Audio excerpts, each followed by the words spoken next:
अल्लाहु अल्लाहु अल्लाहु अल्लाह। अल्हम्दुलिल्लाहि वहदह वस्सलातु अला मन ला नबिय्य बअदह। अम्मा बाद, क़ाल रसूलुल्लाह सल्लल्लाहु अलैहि वसल्लम मन युमिन बिल्लाहि वल यौमिल आखिर फलयुक्रिम ज़ैफ़ह औ कमा क़ाल अलैहि सलातु वस्सलाम। मुहतरम हाज़िरीन, अल्लाह रब्बुल आलमीन और अल्लाह रब्बुल आलमीन के प्यारे हबीब मुहम्मदुर रसूलुल्लाह सल्लल्लाहु अलैहि वसल्लम हम लोगों के लिए, हमारे दीन और दुनिया के लिए रहनुमा है। और अल्लाह रब्बुल आलमीन अपने कलम पाक में हमें नेक आमाल की हिदायत अपने प्यारे हबीब मोहम्मद सल्लल्लाहु अलैहि वसल्लम के वसीले से फरमा रहे हैं। सरकार दो आलम सल्लल्लाहु अलैहि वसल्लम की तमाम इरशादात अल्लाह रब्बुल आलमीन की तरफ से वही गैर मतलू है। अल्लाह के रसूल सल्लल्लाहु अलैहि वसल्लम जब फरमाते हैं, जब बोलते हैं, वो अल्लाह की तरफ से वही है। फ़र्क इतना है कि हुजूर सल्लल्लाहु अलैहि वसल्लम जो हदीस के तौर पर बोलते हैं, सुन्नत के तौर पर जो बोलते हैं, वो वही गैर मतलू बोलते हैं, जिसकी तिलावत नमाज में नहीं की जाती है, कुरान में उसको लिखा नहीं गया है, लेकिन वो भी अल्लाह की तरफ से है। क्योंकि अल्लाह रब्बुल आलमीन फरमा रहे हैं, वमा यंतिकु अनिल हवा इन हुवा इल्ला वह्युन यूहा। वो अपनी मर्जी से कुछ नहीं बोलते, जो बोलते हैं वो अल्लाह की तरफ से वही है। तो अल्लाह के रसूल मोहम्मद मुस्तफ़ा सरकार दो आलम सल्लल्लाहु अलैहि वसल्लम मेहमानदारी के बारे में फरमा रहे हैं, मन युमिनु बिल्लाहि वल यौमिल आखिर फलयुक्रिम ज़ैफ़हु। जो अल्लाह पर ईमान लाते हैं और आखिरत को मानते हैं, उनके लिए ज़रूरी है फलयुक्रिम ज़ैफ़हु कि वो अपने मेहमानों की मेहमानदारी करे। मेरे मोहतरम दोस्तों, बुजुर्ग, अज़ीज़ों, मेहमान जब किसी के घर में आता है तो अल्लाह की तरफ से उसका रिज़्क़ भी उसके मेज़बान के घर पहले पहुंचा दिया जाता है। एक दफ़ा एक शख्स का अपनी बीवी से झगड़ा हो गया। बीवी बहुत ज़्यादा नाराज़ हुई और कहने लगी कि आज से मैं आपको खाना पकाकर नहीं खिलाऊंगी। बिल्कुल नाराज़ हो गई। वो एक रूम में, अलग रूम में जाकर बैठ गई, सो गई और कहने लगी कि देखूंगा कौन खाना पकाएगा, कौन आपको खिलाए, मैं देखूंगी। तो उसी दौरान जब वो झगड़ा कर रहे हैं, बीवी एक तरफ है, मर्द एक तरफ है, एक मेहमान आ गए। मेहमान आने के बाद मर्द परेशान हुआ। घर में जो है, घर बंद है, न एंट्री लगा हुआ है, अब खाना कैसे पकाऊंगा, मेहमान को खिलाऊंगा कैसे। मर्द बड़ा परेशान हुआ। इसी परेशानी के दौरान वो फ्रिज की तरफ गया और सोचने लगा कि थोड़ा सा शरबत पिलाऊं, मेहमान को थोड़ा लस्सी पिलाऊं, ठंडा पिलाऊं। इस ध्यान में वो फ्रिज की तरफ गया तो उसी वक्त उससे याद आया कि मेहमान तो जो है बहुत दूर से आया है, भूखा है, उसको खाना खिलाने की ज़रूरत पड़ेगी। ठंडा पिलाने से काम नहीं चलेगा, तो क्या करना है, अब मैं खाना पका नहीं सकता। तो वो बराबर के घर में गया, पड़ोसी के पास गया और कहने लगा कि जो है मेरी बीवी की तबीयत ख़राब है, आप लोग मेरा और जो है मेरे मेहमान का खाना पका सकते हो।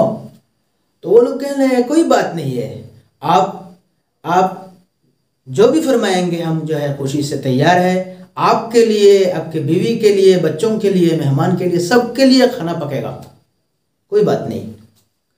तो मेहमान उधर मेहमान बैठा हुआ है, पड़ोसी मेहमान के लिए खाना पका रहे हैं, घर वालों के लिए खाना पका रहे हैं। जब ये बात तय हो गई तो वह शख्स घर में आया और सोचने लगे कि जो है अब जो है फ्रिज के पास जाऊं और ठंडा पिलाऊं। तो फिर दोबारा वो फ्रिज के पास गया और ठंडा पिलाने के लिए जब वो ठंडा निकाल रहा था फ्रिज से, तो बीवी फौरन उधर से आई और शौहर के पैर पकड़कर रोने लगी और कहने लगी मुझे माफ़ फरमाओ। तो ये शख्स परेशान हो गया। इससे पहले भी झगड़ा होता था और वो 2-3 दिन तक नाराज़ रहती थी। आज क्या हुआ, इतनी जल्दी जो है वो राज़ी हो गई और माफ़ी चाहने लगी। तो वो कहने लगा क्या बात है, क्यों माफ़ी चाह रहे हो, पहले बताओ क्यों माफ़ी चाह रहे हो। तो वो कहने लगी नहीं, मुझे माफ़ फरमाइए पहले, फिर मैं बताऊंगा। तो उन्होंने कहा कि ठीक है, मैंने आपको माफ़ कर दिया, आप बताइए। तो वो कहने लगी कि जब मैं नाराज़ होकर उस कमरे में बैठ गई तो मेहमान आए और सोचने लगा कि मैंने बहुत जो है बुरा काम किया, मेहमान की मेहमानदारी बहुत ज़्यादा ज़रूरी है, और जो है मैंने इस वक्त गुस्सा करना मेरा ठीक नहीं हुआ। और पड़ोसी जो है खाना पकाने के लिए तैयार है, पड़ोसी खाना दे रहे हैं मेरे घर में और मैं नाराज़ बैठी हुई हूँ, क्या बहुत ज़्यादा गुनाह जो है मुझसे हो रहा है। तो ये सोच कर मैं उठा और जो है आटा निकाल कर पकाने के लिए आटा जिस कमरे में रखा हुआ है वहाँ गया।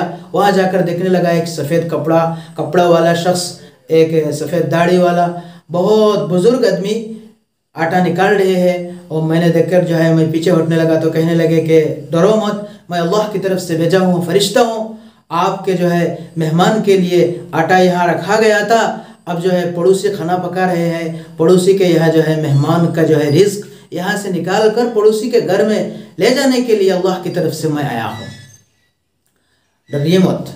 फिर वो यहाँ से आटा निकाल कर जो है वो गायब हो गया। मैं बहुत ज़्यादा परेशान हुई और मैं जो है मेरी गलती पर जो है बहुत ज़्यादा मैं शर्मिंदा हो गई।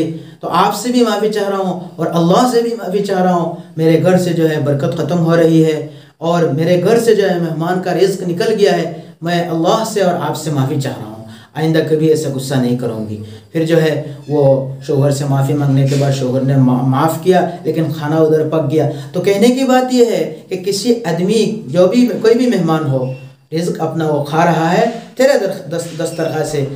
मेहमान जो है किसी के घर पे आवे तो नाराज़ नहीं होना चाहिए, इसीलिए एक दस्तरखान पे लिखा हुआ है खाना खिलाने वाला नाराज़ ना हो अपने मेहमान से, रिज़्क अपना खा रहा है तेरे दस्तरखान से। मोहतरम दोस्तों बुजुर्गों, मेहमान की मेहमानदारी खुशी से करना चाहिए। रसूलुल्लाह सल्लल्लाहु अलैहि वसल्लम का फरमान है कि ईमान की अलामत है, जो ईमान अल्लाह पर लाता है, आखिरत को मानता है, चाहिए कि वो अपने मेहमान की मेहमानदारी करे।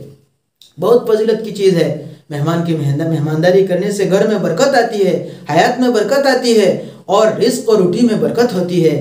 तो इसलिए जो है मेहमान की मेहमानदारी खुशी से करना चाहिए और अल्लाह के लिए करना चाहिए। मेहमान को खुशी करना मकसद ना हो, मकसद अल्लाह को खुशी करना हो, और मेहमान अगर खुश होंगे तो अल्लाह भी खुश हो जाएंगे।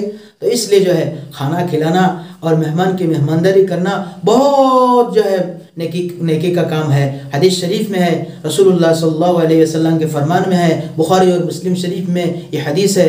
हद्दसना अम्र इब्न खालिद क़ाल हद्दसना लैस अन यज़ीद अन अबिल खैर अन अब्दुल्लाह इब्न अम्र अन्न रजुलन सअल रसूलुल्लाह सल्लल्लाहु अलैहि वसल्लम अय्युल इस्लाम खैरुन क़ाल तुत्इमु अत्तआम व तक़रउ अस्सलाम अला मन अरफ़्त व मन लम तारिफ़। सहाबी रसूल फरमा रहे हैं कि एक शख्स हुजूर सल्लल्लाहु अलैहि वसल्लम के पास आया और कहने लगा, या रसूलल्लाह अय्युल इस्लाम खैरुन, इस्लाम में सबसे बेहतरीन अमल क्या है, इस्लाम में सबसे बेहतरीन अमल क्या है, अय्युल इस्लाम खैरुन। तो रसूलुल्लाह सल्लल्लाहु अलैहि वसल्लम ने इनको जवाब दिया, जो सोचने की बात है। रसूलुल्लाह सल्लल्लाहु अलैहि वसल्लम ने इस वक्त इनको जो जवाब दिया बहुत सोचना चाहिए। रसूल ने ज़कात की बात, रसूल ने नमाज की बात, रसूल ने रोज़ा की बात नहीं किया। रसूल इस जगह फरमा रहे हैं, रसूलुल्लाह सल्लल्लाहु अलैहि वसल्लम फरमा रहे हैं तुत्इमुत तआम, खाना खिलाना इस्लाम में सबसे अच्छा अमल है। व तक़रउस सलाम अला मन अरफ़्त व मन लम तारिफ़, दूसरा अच्छा अमल जो अल्लाह के रसूल ने इस जगह फरमाया वो ये है तक़रउस सलाम, सलाम देना, एक दूसरे को देखकर सलाम देना, चाहे वो शख्स जो है पहले से पहचाना हुआ शख्स हो या पहचाना हुआ शख्स ना हो, कोई भी हो, चाहे उसको हम जानते हो चाहे नहीं जानते हो, जो है हमारे लिए इसको सलाम करना चाहिए। ये सबसे ज़्यादा अच्छा अमल है, खाना खिलाना और सलाम करना। तो खाना खिलाना बहुत बड़ा अमल है, भूखों को खाना खिलाना और ज़्यादा अच्छा अमल है। क़यामत के दिन अल्लाह रब्बुल आलमीन फरमाएंगे, ऐ मेरे बंदा, मैं भूखा था, तूने मुझे खाना नहीं खिलाया, मैं नंगा था, तूने मुझे कपड़ा नहीं पहनाया। तो बंदा कहेगा, ऐ अल्लाह, आप तो अल्लाह है, आपको ना कपड़ों की ज़रूरत है, आपको ना खाने की ज़रूरत है, तो आप कैसे भूखे रहेंगे? तो अल्लाह रब्बुल आलमीन फरमाएंगे, मेरे बंदा, आपके पास मेरा एक भूखा बंदा गया था, अगर तू उससे खाना खिलाता तो मुझे खिला देता, अगर उससे खाना खिलाता तो मुझे खिलाना हो जाता। तेरे पास मेरा जो है नंगा एक आदमी गया था जिसके पास ज़्यादा कपड़ा नहीं था, तो उसको अगर तू कपड़ा दे देता तो मुझे जो है कपड़ा पहनाना होता। तो इसलिए अल्लाह के बंदों पर रहम करना और ख़ास करके अपने मेहमानों पर रहम करना और इनको खाना खिलाना और इनकी जो है इज़्ज़त करना, इकराम करना, ये दीन की बहुत बड़ा अमल है। तो अल्लाह रब्बुल आलमीन हमें जो है दीन के सब अच्छे अमाल को करने की तौफीक अता फरमाए। व आखिर दावाना अनिल हम्दुलिल्लाहि रब्बिल आलमीन।